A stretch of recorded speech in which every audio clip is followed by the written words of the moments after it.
20 अक्टूबर 2021 को देश के प्रधानमंत्री नरेंद्र मोदी ने कुशीनगर में प्रदेश के सबसे बड़े एयरपोर्ट कुशीनगर एयरपोर्ट का उद्घाटन किया था। 590 एकड़ में फैले इस एयरपोर्ट की शुरू में लेकर के बात ये कही आ रही थी कि ये एयरपोर्ट आसपास के जैसे लुम्बिनी या कुशीनगर में मौजूदा जो बुद्धा स्थल है और श्रावस्ती जैसे जो पर्यटन के जो क्षेत्र हैं, जो शहर हैं, उनके लिए एक वरदान साबित होगा। लेकिन आपको बता दें कि इंटरनेशनल एयरपोर्ट होने के बावजूद भी यहाँ से एक भी अंतर्राष्ट्रीय फ्लाइट का उड़ान नहीं हो पाया। बीच में यहाँ से दिल्ली की फ्लाइटों का उड़ान शुरू में हुआ था।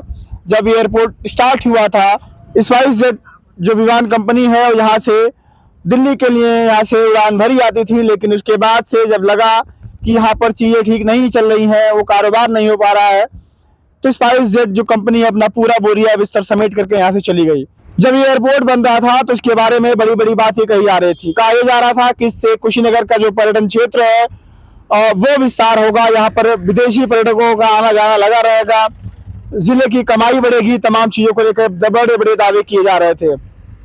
चुनावी मुद्दा भी बना था 2022 के चुनाव में, लेकिन उसके बाद उद्घाटन के बाद यहाँ पर अंतर्राष्ट्रीय फ्लाइटों का नसीब, अंतर्राष्ट्रीय फ्लाइटों का यहाँ पर आना जाना देखने तक को नहीं मिला। आप पीछे देख सकते हैं कि एयरपोर्ट कुशीनगर एयरपोर्ट पीछे है, और अगर आप अंदर जाकर के देखेंगे तो वीरान पड़ा एयरपोर्ट, सुनसान है। यहाँ पर कोई भी फ्लाइटों का आवागमन नहीं है, बिल्कुल शांत पड़ा हुआ है। इस एयरपोर्ट को लेकर के तमाम तरह के पार्टियों की तरफ से दावे किए जाते हैं। समाजवादी पार्टी के मुखिया अखिलेश यादव का कहना है कि जमीन एक्वायरमेंट से लेकर के तमाम चीजों को काम करने में समाजवादी पार्टी का बहुत बड़ा योगदान था।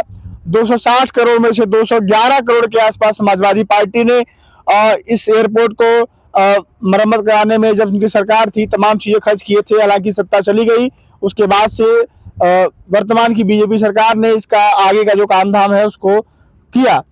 लेकिन बात वही है कि कुशीनगर में अगर आप आते हैं तो एयरपोर्ट के नाम पर बहुत बड़ा एयरपोर्ट है। कुशीनगर इंटरनेशनल हवाई अड्डा है, लेकिन इंटरनेशनल अंतर्राष्ट्रीय विमानों के उड़ान के नाम पर शून्य है।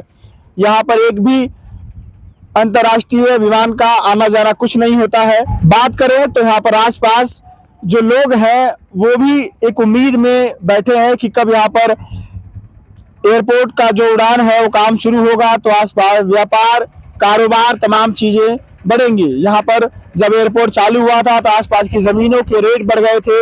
उन लोगों को उम्मीदें थी कि यहाँ पर जब एयरपोर्ट बनेगा तो यहाँ पर जब विदेशी पर्यटक आएंगे तो होटल, रेस्टोरेंट, तमाम तरह की चीजें यहाँ पर होंगी। लोगों ने अपने कारोबार में यहाँ पर पैसा इन्वेस्ट किया, लेकिन जब एयरपोर्ट बन चुका है लेकिन अंतर्राष्ट्रीय विमानों का आवागमन बिल्कुल ठप्प है, बिल्कुल शून्य है, तो कहीं न कहीं लोगों के मन में भी निराशाएं हैं। कुछ भी अभी यहाँ पर दिखाई नहीं देता। आप आएंगे यहाँ पर तो बिल्कुल सुनसान वीराना सा लगता है एयरपोर्ट, जबकि अपने आप में जमीन के मामले में 590 एकड़ में फैला हुआ है। लागत भी 260 करोड़ के आसपास आई थी। देश के प्रधानमंत्री ने इसका आकर के उद्घाटन किया था। बड़े बड़े दावे हो रहे थे, बड़ी बड़ी बातें हो रही थी, लेकिन महज एयरपोर्ट के नाम पर बन के रह चुका है। यहाँ पर कोई भी आवागमन, चहल पहल कुछ दिखाई नहीं देती। बिल्कुल सुनसान, आप देख सकते हैं कि बिल्कुल सुनसान वीरान सा पड़ा है कुशीनगर का अंतर्राष्ट्रीय हवाई अड्डा। आप लोग क्या सोचते हैं इस बारे में? अपनी राय देना मत भूलिएगा। ये सरकार एयरपोर्ट्स की बात करती है जगह जगह, मेडिकल कॉलेजेस की बात करती है जगह जगह, लेकिन उसमें सत्यता कितनी है, सच्चाई कितनी है, वो आपको आंखों के सामने है कि कुशीनगर का एयरपोर्ट बनके तैयार है, सब चीजें हो चुकी हैं, लेकिन यहाँ पर फ्लाइट के नाम पर कुछ भी नहीं है। बिल्कुल वीरान पड़ा है कुशीनगर का एयरपोर्ट। नमस्कार।